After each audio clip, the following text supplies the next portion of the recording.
Hi and welcome back to another video. I'm Natalie from the Wholehearted Vegan channel, a channel that is here to help others to go whole foods, plant-based, eat that vegan lifestyle for health, for well-being, mind, body, spirit, for our planet and for animals as well. It's just, to me, the perfect way to be.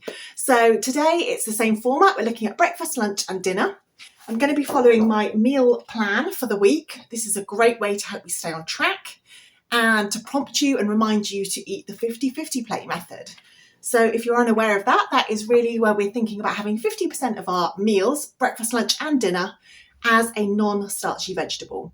This ramps up nutrition, it increases the bulk of the amount of food we're going to eat, it really helps us with satiety, and it definitely helps with weight loss because of that calorie dilution, adding more of those low-calorie foods into our diet. So I really recommend it if you haven't tried it yet, because it really has changed the game for me. As soon as I do this, I notice results. I feel better, my body works better, I lose weight, and also it helps with things like my skin and PMS, things that I didn't even realise would be a benefit. So the more vegetables we eat, I really do believe your body is going to react pretty quickly. So definitely try it if you haven't yet. And you can grab a copy of the meal plan in the description down below. And that also gives you an idea of which vegetables are starchy and non-starchy. My goal for this channel is to spread awareness and to help others to realise that this is not as difficult as it may appear. It is a big change for a lot of people, and it certainly isn't the way that most people have been raised, but it's definitely doable, attainable. So many of you have done it already. I've done it too. It is the way to go. It really, really helps us, but it is a bigger picture. It helps everyone. It helps the planet and it helps animals. So if you could like this video, share it, subscribe, all of these little actions tell the YouTube algorithm that this is a video that's worth watching, and it will help to promote it. So I appreciate every single time you do that. So let's jump into breakfast today, which is a fruity, crunchy bowl. Okay, so for this recipe, I grabbed a small mixing bowl and I added in some oats. These are the traditional larger oats. That's around 50 grams, I believe.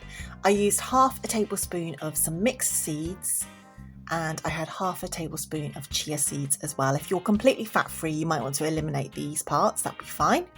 And I added in a few drops of coconut essence, which really makes a big difference because it's a very strong flavour, like vanilla essences as well.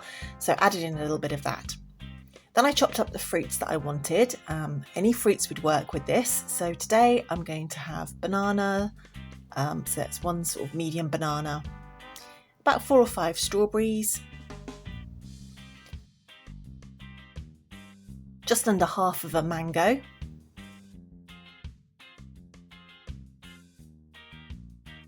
and some blueberries. For my non-starchy vegetable, I'm going to just have some broccoli florets. So into a small pan, which is on a medium to high heat, I just toasted the oats for a few minutes. You really don't want to do this for too long.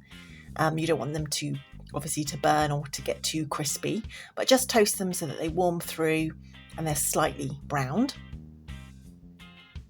Put that back into the mixing bowl and then add in all of those fruits. Start to give that a mix, and if you add a little drizzle of maple syrup, that really helps the oats to stick to the fruits. And then that's ready to serve. So obviously I put this into a pretty glass because I wanted to take some nice pictures of it, but yes, you can just eat this out of the mixing bowl, which is probably what I would normally do. Serve this with my non-starchy vegetables, and the way I like to have the broccoli is with some nutritional yeast and a little sprinkle of cracked black pepper. For lunch, I made lentil flatbreads.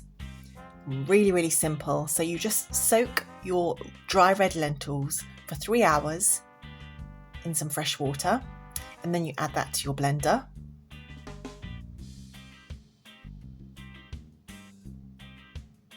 Whiz that up, and that's obviously going to become a liquid. Then into a medium hot frying pan, you can just start to make the little flatbreads, just as you would any pancake really. Very, very simple. It took probably around 5, 6, 7 minutes, something like that each side, and that's on a medium-high heat. But you'll know when it's time to turn it over. You'll start to see the little bubbles and a little bit of steam coming out, And just keep an eye on it basically, move it around so it doesn't stick. And that was really easy to make. And then for the topping, I just had some nice tomatoes, cucumber, and some coriander. So I just mixed those together. Maybe some pepper or salt or some herbs of your choice if you wanted to. And I'd made some hummus the day before, so I just put some of this oil-free hummus onto the flatbread. If you'd like to see how the hummus is made, I can make a video about that as well. But yeah, just added some hummus and then I added those vegetables on the top. And that was it. Really easy, really filling as well actually. Really nice meal. Dinner was curried potatoes with some more broccoli. So I've got my steamed potatoes. I did these yesterday. You know me, I've always kind of got potatoes that are partially cooked in the fridge. I'm going to use turmeric powder, chopped tomatoes, curry leaves, crushed chilies, cumin. I've got red onions, ginger, garlic, and coriander, cilantro. I never know what to call it. So let's get this started. This is a nice quick recipe if you've got your potatoes ready. Obviously these have been steamed and I steamed them for about 10 to 15 minutes yesterday. So just begin by chopping up your red onions. I didn't chop them into small pieces, I just kind of diced them up a little bit. And prepare the ginger, and I grated the ginger. You can just slice it up, whatever you want to do. So some grated ginger and 2 cloves of garlic, which I minced as well. So into a large pan on a medium-high heat, I added the chopped tomatoes, added the ginger, a tablespoon of cumin, and a tablespoon of turmeric, 1 teaspoon of crushed chili flakes, and also that garlic as well. And give that a good mix through. If it is too dry, then you can add a splash of water if you feel like it's going to stick to your pan. But you want to just cook this for about 5 minutes or so and really let those herbs and spices cook through a bit. Then I added a couple of tablespoons of curry leaves and some chopped coriander, cilantro. And then I added in those potatoes, which you can see are kind of diced up as well.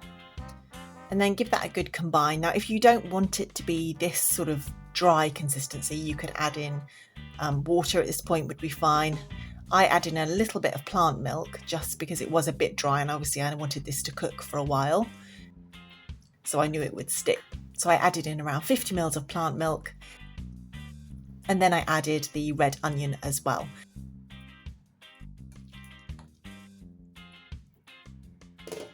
So I covered the pan. I cooked it for about 20-30 minutes, checking it occasionally, giving it a mix through. If you've got a good non-stick pan, you should be fine, but add some more water or plant milk if it feels a bit sticky. And you just want to keep that moving and obviously let that really heat through. Those potatoes were chilled from the fridge, so really wanted to get them up to a high temperature and also get them to take on all the flavours of the curry. I served the potatoes with a drizzle of maple syrup, extra coriander and some steamed broccoli. More videos coming out next week. Thanks as always for watching.